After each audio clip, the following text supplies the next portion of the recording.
गणित के खेल भी बड़े निराले होते हैं। बोर्ड पे एक प्रश्न आपको दिख रहा है। साथियों नमस्कार। एक मैदान की स्थिति की कल्पना की गई है, जहाँ पे मैदान में कुछ मुर्गियां और कुछ बकरियां जो हैं वो अपना कूद रही हैं, चर रही हैं। एक गुरुजी थे, उन्होंने अपने एक शिष्य राम को भेजा, बेटा जाओ गिन के आओ कुल कितनी है। राम गया, गिन के आया, उत्तर क्या दिया, गुरुजी कुल मिला के 20 सर हैं। गुरुजी संतुष्ट नहीं हुए, कहे अच्छा बेटा मोहन तुम जाओ गिन के आओ कितनी है। मोहन गया, वो और बड़ा वीर था, उसने कहा गुरुजी सारे पैर मिला के 50 हैं। अब गुरुजी ने ये कहा कि अच्छा ये बताओ कितनी मुर्गियां हैं और कितनी बकरियां हैं।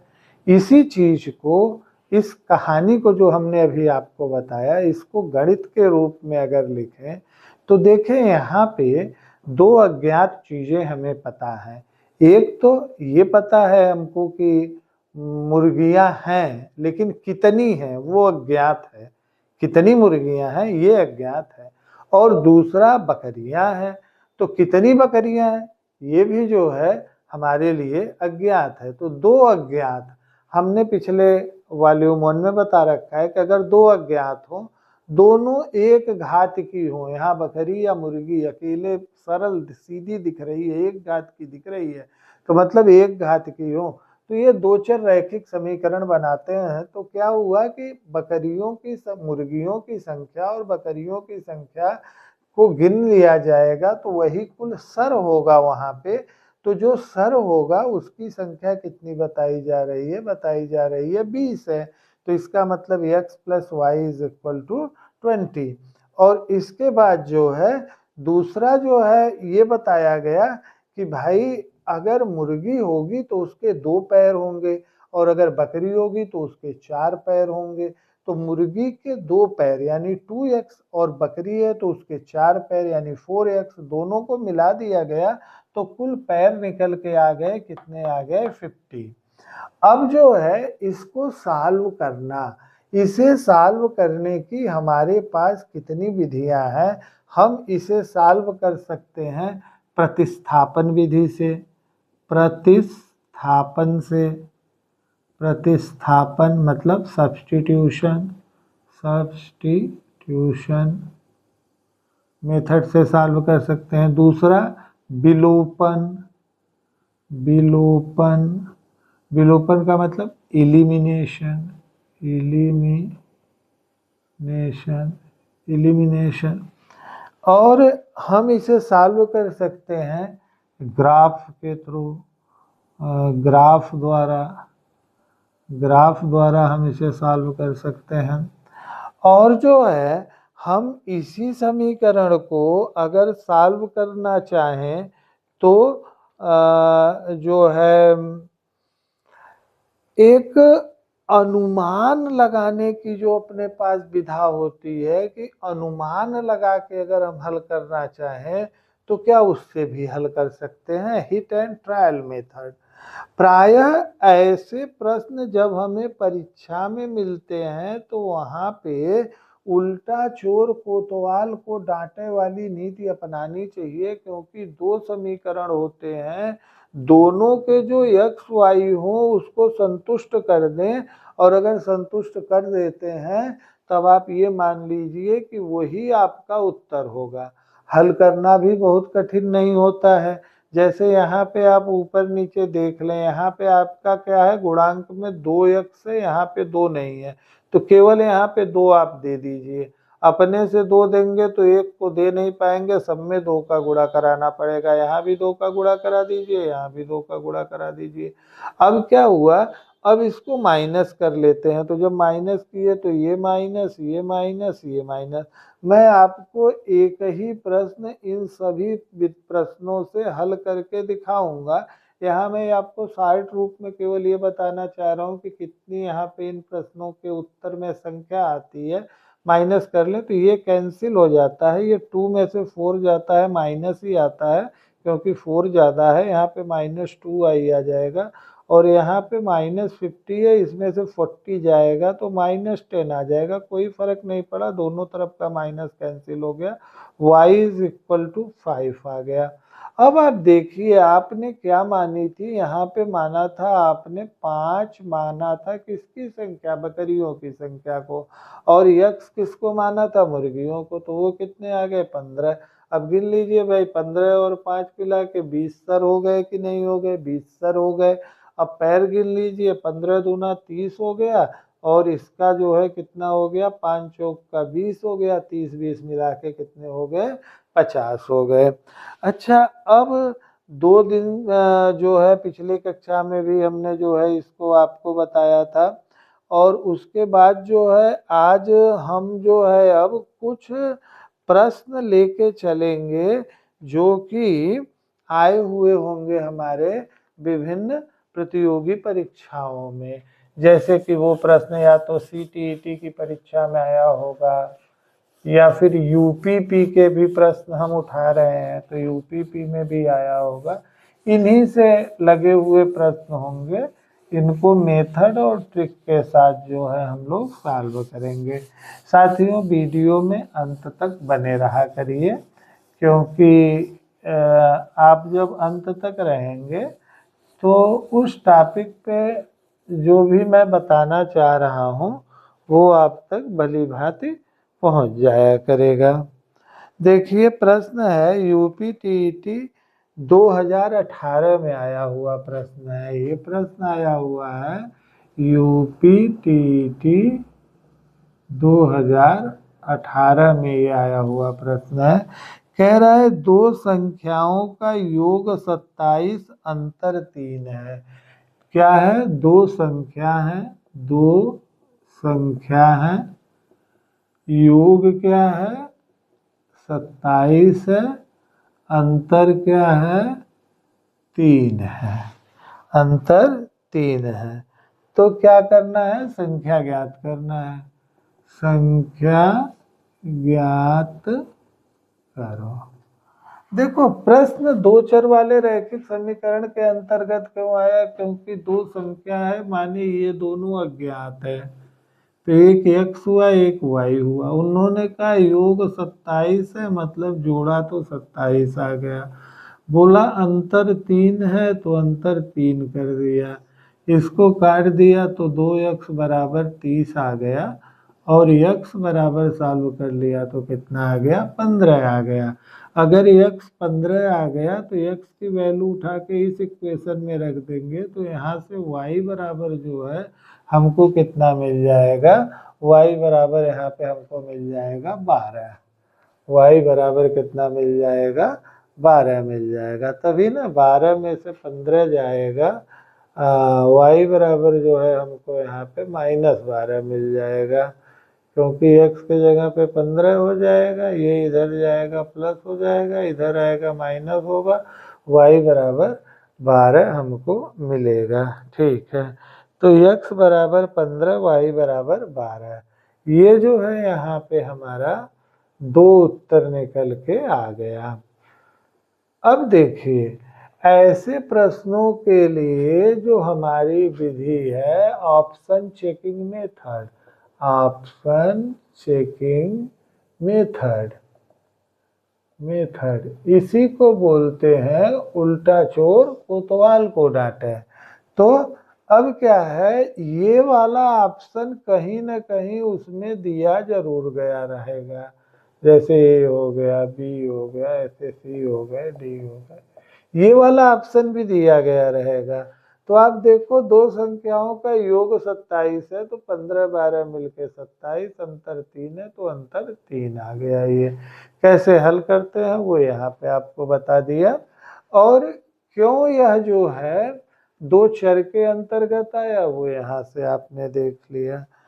अब कुछ प्रश्न जो है आपको ऐसे दे दिया, जैसे अब आपको दिया UPTET 2021 का क्वेश्चन ही देख लीजिए। UPTET 2021 का क्वेश्चन देखिए। UPTET 2021 में यही क्वेश्चन दिया था इस रूप में कि 3x + 2y is equal to 13 और x plus 2y is equal to 9। बस आप इन दोनों को मैंने बता दिया समीकरण कैसे बनते हैं। दो शर्त होती है जिनको लेके समीकरण बनते हैं, उन्हीं शर्तों पे एक्स वाई का मान टिका होता है। तो आप यहाँ पे एलिमिनेशन विधि का प्रयोग करेंगे। एलिमिनेशन का मतलब इसको इससे माइनस किया, इससे माइनस किया, इससे माइनस कर दिया। यहाँ से 2y प्लस था, नीचे वाला साइन लेंगे, 2y माइनस का कैंसिल हो जाएगा। अब ये 3x में से x जाएगा तो 2x हो जाएगा और यहाँ 13 में से 9 जाएगा तो 4 आ जाएगा। इससे ये पता चल गया कि x इज इक्वल टू 2 हो गया। अगर x की वैल्यू पता हो गई तो y अपने आप पता हो जाता है। अब यहाँ देखिए, अगर x 2 रख दे तो 3 दूना 6, 6 उधर गया 7, इसका मतलब y इज इक्वल टू 7/2। अब देखिए, ऑप्शन चेकिंग मेथड आसान जरूर होता है। अब यहाँ पे भी रख के आप चेक कर लें, सही हो जाएगा। 3 दूना 6, 7/2 रखेंगे, 6 7 13। यहाँ पे रख लीजिए 2, यहाँ पे 7/2 से 2 कट जाएगा 9। ठीक, तो इसका मतलब आप ऑप्शन चेकिंग मेथड से इनके उत्तर तक पहुंच सकते हैं। सॉल्व करने के लिए ये जो है एलिमिनेशन मेथड कहाँ यूज करते हैं, जब x या y किसी के गुणांक ऊपर नीचे बराबर हो जाए तो हम एलिमिनेशन मेथड लागू कर देते हैं, और न बराबर हो तो बराबर करके कर देते हैं। एलिमिनेशन मेथड आपको फास्टेस्ट सॉल्विंग देता है। अब देखिए, यूपीपी मतलब उत्तर प्रदेश पुलिस 2017 में एक प्रश्न आया हुआ है। उत्तर प्रदेश पुलिस 2017 में एक प्रश्न आया है, x प्लस वाई बराबर 6, x प्लस वाई बराबर 6, और यहीं पे क्या कह दिया, x माइनस वाई बराबर 2। अब क्या करेंगे, यहाँ पे माइनस प्लस दोनों साथ में है ना, सीधे ऐड करेंगे। ऐड करने पे कोई साइन नहीं बदलता है, नीचे का जो जैसा है एज इट इज रहता है। तो ये कैंसिल हो गया, ये हो गया 2x, ये हो गया 8x इज इक्वल टू 4। अब अगर x 4 आ गया तो y यहाँ पे रख लीजिए, 4 उधर जाएगा तो 2y इज इक्वल टू 2 आ जाएगा। मतलब x की वैल्यू उठा के इस इक्वेशन में रख दीजिए तो यहाँ से y निकल जाएगा, y इज इक्वल टू 2। हाँ, अब इसके दो चर वाले रैखिक समीकरण की आवश्यकता क्षेत्रफल को लेके भी हुई। क्षेत्रफल वाले जब प्रश्न आए तो इनकी आवश्यकता हुई। जैसे अब एक प्रश्न दे रहा है, यहाँ पे कह रहा है कि एक आयत की लंबाई उसके चौड़ाई से 5 मीटर अधिक है। किसमें आया हुआ है प्रश्न, CTET 2022 का क्वेश्चन है। CTET 2022 का क्वेश्चन है, CTET 2022 का क्वेश्चन है। कह रहा है एक आयत की लंबाई, एक आयत की लंबाई, एक आयत की लंबाई, लंबाई उसकी चौड़ाई से 5 अधिक है। तो एक आयत की लंबाई उसकी चौड़ाई से, तो यहाँ पे अब क्या करेंगे, देखिए चौड़ाई से 5 अधिक है तो पहले तो उसकी चौड़ाई मानना पड़ेगा। तो चौड़ाई x हो गई, अब लंबाई क्या हो गई, x प्लस 5 हो गई। अब ये बन गया 5 अधिक है, मीटर अधिक है, तो इसका मतलब ये भी मीटर में आ गया, ये भी मीटर में आ गया। अब आयत क्या होता है, आयत आप जानते हो, ये होता है आयत, ये होता है आयत। तो अगर ये वाला x था तो ये वाला कितना हो गया, x प्लस 5 हो गया। ये मतलब हुआ x प्लस 5 हो गया। यदि परिमाप 50 मीटर हो, अब क्या कह दिया, परिमाप, परिमाप, परिमाप कितना कह दिया, 50 मीटर। अब देखो परिमाप में क्या आता है, चारों तरफ की माप आता है। तो इसका मतलब 2 बार लंबाई 2 बार चौड़ाई मिलेगी। एक चौड़ाई 2 चौड़ाई तो 2 बार चौड़ाई, एक लंबाई 2 लंबाई तो 2 बार लंबाई। वैसे हमने अपने सूत्र में भी बताया भी है, 2 लंबाई धन चौड़ाई, तो लंबाई तो हो गई x धन 5 और चौड़ाई हो गई x इज इक्वल टू 50। अब ये क्या हो जाएगा भाई, ये हो गया 2x प्लस 5, 2 से गुणा करा दो 4x प्लस 10 बराबर 50, 4x बराबर 40, x बराबर 10, x बराबर कितना आ गया 10। इसका मतलब चौड़ाई जो है वो कितनी हो गई 10 मीटर हो गई और लंबाई कितनी हो गई 15 मीटर हो गई, 15 मीटर हो गई। अब एक प्रश्न और इसका आपके सामने है, दो संख्याओं का योग। अब यहाँ पे ये CTET 2017 का क्वेश्चन है, CTET 2017 का क्वेश्चन है। कह रहा है दो संख्याओं का योग 40 है। मतलब अगर दो संख्याओं का योग है तो पहली संख्या और दूसरी संख्या, दो संख्याओं का योग है ना, तो पहले तो ये जान लेते हैं पहली संख्या और दूसरी संख्या कितना है, जिनका योग 40 है। कह रहा है पहली संख्या दूसरी से 6 अधिक है, इसका मतलब दूसरी x है तो पहली संख्या इससे 6 अधिक है। अब कह रहा है इनका योग, दो संख्याओं का योग 40 है, पहली संख्या दूसरी संख्या से 6 अधिक है, तो संख्याएं ज्ञात करो। तो यहाँ पे देखो योग x प्लस 6 बराबर 40, 2x बराबर 34, x बराबर 17 और ये हो गया, एक हो गया 17 और दूसरा हो गया 23।